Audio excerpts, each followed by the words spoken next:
সুধী দর্শক, স্বাগত জানাচ্ছি টাইম টেলিভিশনের কথোপকথন অনুষ্ঠানে। অল্প অল্প কথা আর বেশি বেশি গান নিয়ে আমাদের আজকের অনুষ্ঠানে উপস্থিত হয়েছেন সুদূর ব্রিটেন থেকে আগত ভিন্ন ধর্মী ভিন্ন স্বাদের গানের শিল্পী ইকবাল হোসেন। আপনাদের সাথে পরিচয় করে দিচ্ছি শিল্পী ইকবালকে। শিল্পী ইকবাল, আপনাকে টাইম টেলিভিশনে স্বাগতম। আপনাকে অসংখ্য ধন্যবাদ আমাকে ইনভাইট করার জন্য। ইকবাল, সাধারণত গান নিয়ে আমরা যেভাবে ভাবি, যে ধরনের কথা আমাদের কানে বেজে ওঠে, আপনার গান সাধারণত তার থেকে ভিন্ন।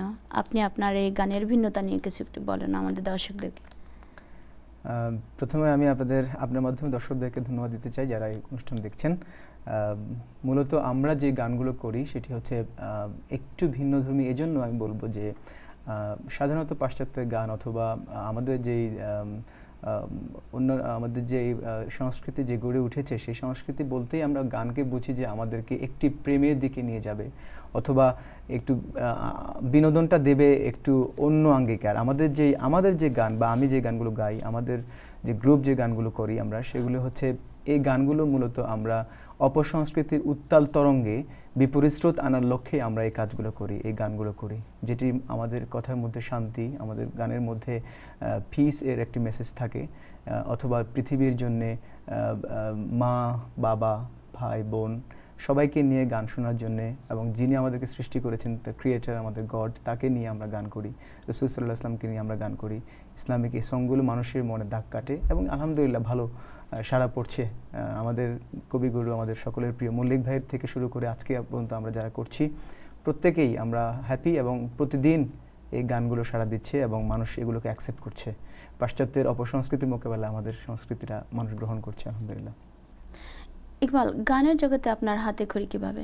আমি গানের জগতে আসা বা আমাদের যে ইসলামী সংস্কৃতি এই জগৎটাতে আসার যে পেছনে যে মেইন একজন লোক আছেন তাকে আমি সবসময় স্মরণ করি, যিনি ইন্তেকাল করেছেন কিছুদিন আগে 3-4 বছর হয়ে গেছে। সেটি হচ্ছে আমাদের কবি মতিউর রহমান মল্লিক, যিনি বাংলাদেশের একজন প্রখ্যাত কবি এবং যিনি বাংলাদেশের ইসলামিক সংস্কৃতিটাকে প্রথমে অ্যালবামের আকারে গানটাকে মানুষের কাছে তুলে ধরেছেন এবং সাইমুমের প্রতিষ্ঠাতা ছিলেন তিনি, কবি মতিউর রহমান মল্লিক। ওনাদের গান শুনেই আমার ভালো লাগতো ইসলামিক সঙ্গীতটা। এরপর থেকেই মূলত ঢাকা আসার পর তাদের সাথে জয়েন করলাম। 2001 সাল থেকে 2010 পর্যন্ত ছিলাম তাদের সাথে। পরবর্তীতে আমি সাইমুম শিল্পী গোষ্ঠীর পরিচালকও ছিলাম। পরে 2010-এ আমি লন্ডনে চলে আসি। লন্ডনে আসার পরেও গান চলছে, সবগুলো প্রোগ্রাম করছি এখানেও করছি, এবং এভাবেই গানের জগতে বা ইসলামী সংস্কৃতির জগতে আমার পদচারণা। আপনি ব্রিটেন থেকে বেড়াতে এসেছেন এখানে আমাদের নিমন্ত্রণে। তো বাংলাদেশের এক্সপিরিয়েন্স আপনার আছে, আপনি বাংলাদেশে আপনার জন্ম। তো বাংলাদেশ, ব্রিটেন এবং আমেরিকা, এই তিনটা জায়গার মধ্যে তফাৎ এবং মিল কোথায়? বাংলাদেশে যখন ছিলাম অ্যাকচুয়ালি বাংলাদেশের সকলগুলো জেলাগুলোতে আমি আমার প্রোগ্রামগুলো করেছি সাইমুমকে নিয়ে। আমি আগেও বলেছি সাইমুম শিল্পী গোষ্ঠী সম্পর্কে, যেটি বাংলাদেশ একটি প্রসিদ্ধ একটি সাংস্কৃতিক সংগঠন, সবাই চেনে এই শিল্পী গোষ্ঠীকে। আমরা সবগুলো স্কুল, কলেজ, ইউনিভার্সিটিতে আমরা প্রোগ্রাম করতাম। সো এটার একটা ভালো অ্যাকসেপ্টেন্স, ভালো একটা গ্রহণযোগ্যতা বাংলাদেশে ছিল এবং এখনও আছে।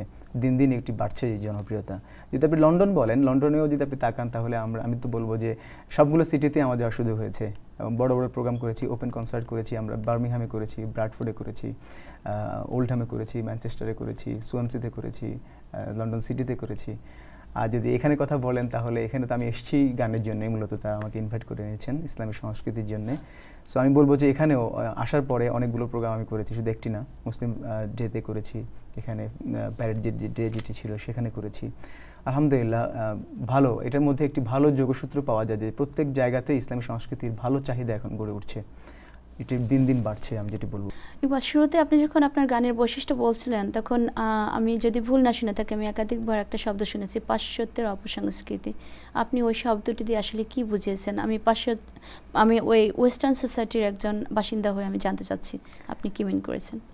আসলে দেখুন, গান বা সংস্কৃতি যখনই আমরা বুঝি, অসংখ্য আমরা যদি বাংলাদেশে যখন থাকতাম বা এই জিনিসটা আমরা দেখতাম অনেকবারই যে পাশ্চাত্যের সংস্কৃতিটা আমাদেরকে কিন্তু আমরা ফলো করি, আমরা যেখানেই থাকি। এটা এমন একটি দেশ যেখানে প্রত্যেকটা জিনিসই, পলিটিক্স থেকে শুরু করে কালচার থেকে শুরু করে সবকিছু আমরা এই সংস্কৃতিটা বলতে আপনি কি মিন করছেন? সেটি আমি বলবো, সেটি হচ্ছে যে আমরা যখন ফলো করি তাদের সংস্কৃতিগুলো মূলত আমাদেরকে একটি জায়গায় মিন করে এবং সেটি হচ্ছে যে মানুষকে বিনোদন বলতে শুধুমাত্র প্রেম, গান শুধুমাত্র তার বয়ফ্রেন্ড এবং গার্লফ্রেন্ডের জন্যই হয় না। গান তার যে ভিতরের যে একটি সুপ্ত ভালোবাসা, সেটি তার রবের জন্য, তার প্রতিপালক যিনি তাকে সৃষ্টি করেছেন তার জন্য হতে পারে, তার এই ভালোবাসাটি তার মায়ের জন্য হতে পারে, তার এই ভালোবাসাটি তার বউয়ের জন্য হতে পারে। তবে সেটি হবে আপনার একটি বৈধ পন্থায়, বৈধ এন্টারটেনমেন্ট।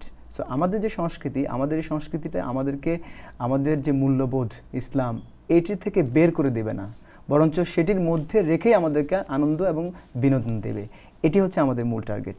এবং আমাদের যেই পথ চলা, আমাদের যে উদ্যোগ, আমাদের যেই প্রচেষ্টা, সেটি হচ্ছে এই পাশ্চাত্য এই সংস্কৃতির ঠিক উল্টোপিঠ। এবং আমরা সেটাই করে যাচ্ছি।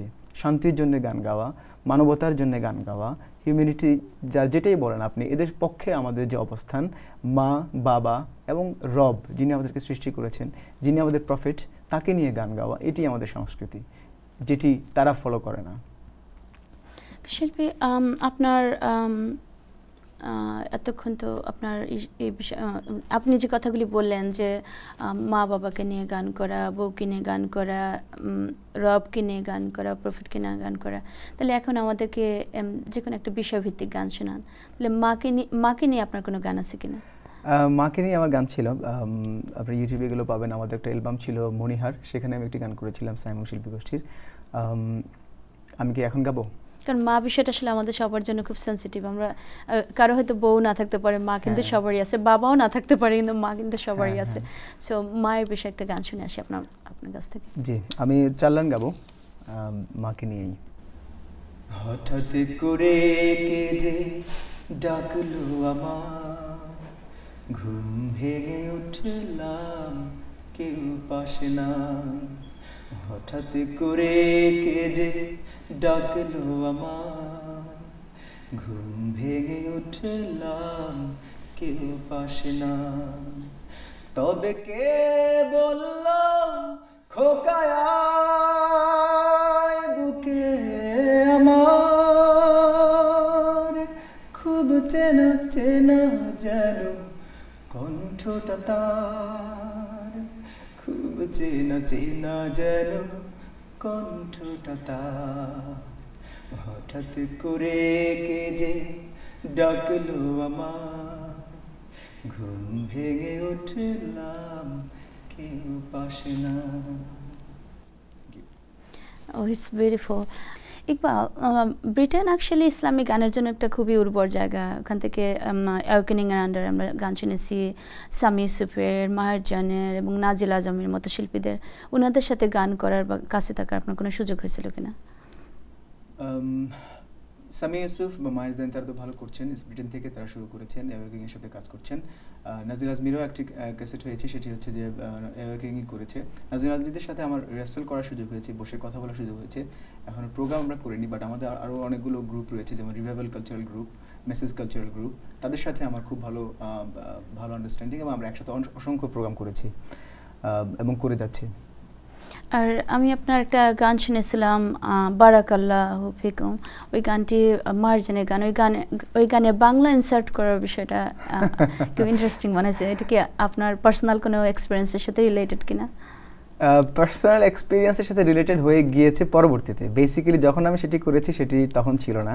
আমাকে লন্ডনেরই একজন ভাই ছিলেন, নানু ভাই নামে, তাকে বলবো তার নাম, তারই একটি ওয়েডিংয়ে, ওনাদের রিলেটিভদের একটি ওয়েডিংয়ের জন্য আমাকে ইনভাইট করা হয়েছিল। খুব বড় প্রোগ্রাম ছিল, আমাকে সিঙ্গার হিসেবে ওনারা ইনভাইট করেছেন।